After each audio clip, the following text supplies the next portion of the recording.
3 Houston men face federal charges for robbing an ATM.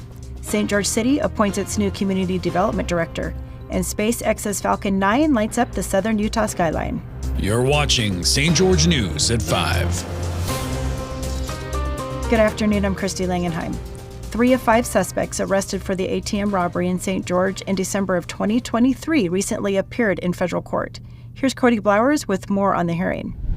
On Monday, 3 Houston men, 28-year-old Aaron Taylor Adams, Dominic Nicholas Snell, 20 years old, and Jarvis Keith Lewis, 31, made an initial appearance in federal court after they were indicted on bank robbery charges last week. The federal charges were filed following an ATM robbery that was reported in St. George in December of last year. The ATM machine was being worked on by a repairman at the time of the heist, when 2 of the suspects pushed the repairman out of the way and stole about $5,000 in cash from the machine. 5 suspects in all were involved in the December heist, including 27-year-old Ronald Edward Charles and Justin Renard Leonard, 37. Charles and Leonard both face multiple charges, and their cases will remain in state court. All 5 suspects were arrested shortly after the incident, and the money taken during the heist was recovered by police. And all cases are still pending in the courts. Thanks, Cody. On March 1st, Carol Winter joined the St. George City Council as the new Community Development Director. She now takes the place of John Willis, who became the city manager back in 2023. Here's Maury Kessler on what Winter's new job entails. The St. George City Council recently named Carol Winter as the city's new Community Development Director. She previously served as an interim appointee following former Community Development Director John Willis being named as St. George's new city manager last year. Winter told the council she is grateful for the appointment and the opportunity to serve St. George, a city that she has grown to love. Soon after her appointment, Winter spoke with St. George News about the job and what it entails. Well, I oversee several divisions. Community development holds building, so that's issuing of building permits, inspections, all of the stuff that goes along with that. We do business license, everything that goes along with business license. We do special events. We also do planning and zoning, which is basically any development within the city kind of starts here at this department. In addition to being the city's new Community Development Director, Winter is also a certified floodplain manager, a certified public manager, and a member of the American Institute of Certified Planners. Thanks, Maury. Several residents of southern Utah continue to experience the repercussions of nuclear testing that went on near Utah state lines in the 50s and 60s.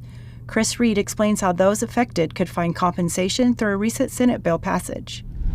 There will be 2 free informational sessions next week in Vail and Enterprise for downwinders exposed to local fallout across the state line from nuclear testing in the 1950s and 1960s in Nevada and New Mexico.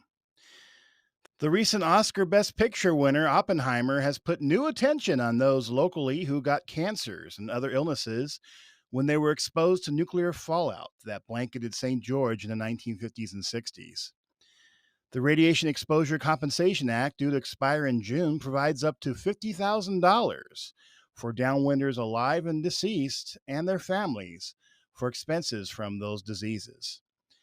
An extension of the act for another 6 years that would double the compensation and cover all Utahns passed the Senate last week and is in the House, though opposition that includes both Utah senators say it's too costly. Thanks, Chris. In the last couple of years, Zion National Park has charted nearly 5 million visitors, most of which came through the south entrance. Here's Stephanie DeGraw on how you can voice your opinion on how to improve the park. An online public hearing on how to improve visitors' experiences when entering Zion National Park's south entrance will be Tuesday, March 19th at 6 p.m. Park officials say they are proposing solutions to help manage different visitors to the park. This includes hikers, bicyclists, shuttle riders, and drivers. Thanks, Stephanie.